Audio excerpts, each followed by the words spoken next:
Okay, so I'm sure you guys have, a lot of you guys have heard about the story of Sarah and Abraham, and where God had promised them a son, and they had to wait and wait and wait, and so they finally got the son and they named him Isaac, right?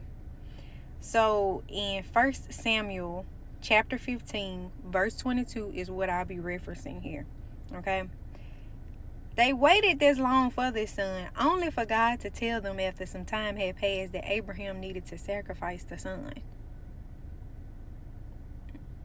So they had to travel somewhere for him to be able to sacrifice Isaac.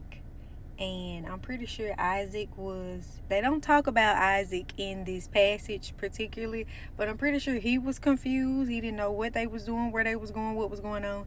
And Abraham was confused, but Abraham was still obedient to the voice of God and what he had told him to do, which was sacrifice Isaac. Only to find out once they had reached the destination of wherever they were, for him to sacrifice him, God provided a fattened ram in the thicket, in the bushes or whatever. And so he didn't have to say, in turn, he didn't have to sacrifice Isaac, right? So that is just kind of a background or foundation for, what I'm about to say. So, and I have notes because I don't want to ramble. I will do it. So, what is it that God is telling you to do that doesn't make sense, or that you just simply don't want to do? Right? Is it to forgive someone? Is it to leave something or someone behind?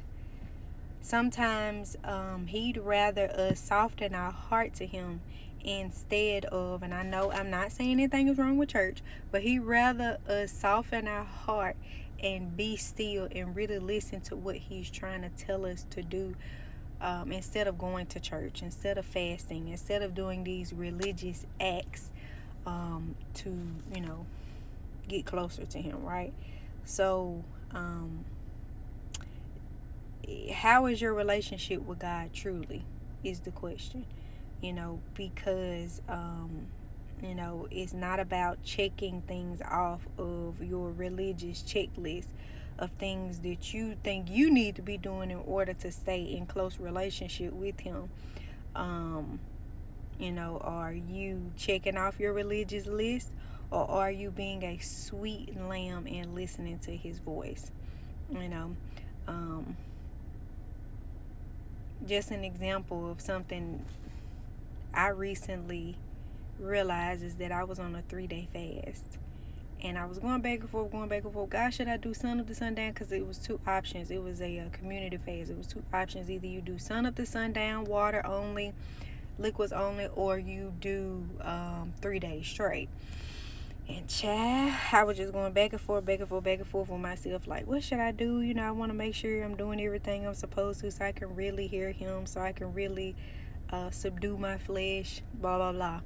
And I just felt the need to do sun up to sundown, because that is what I could handle at that period of time, outside of all of the other things that I'm battling.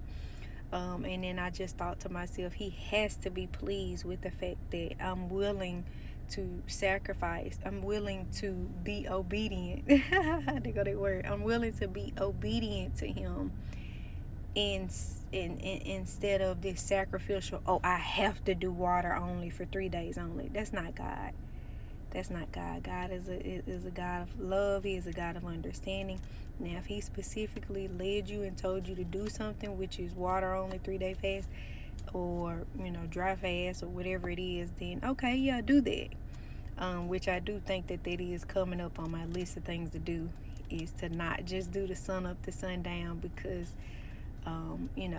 as you grow in your relationship with God, your fasting grows too, where you kind of start off small, and then you build your way up to more strenuous fast. I don't really know how to explain it, but yeah.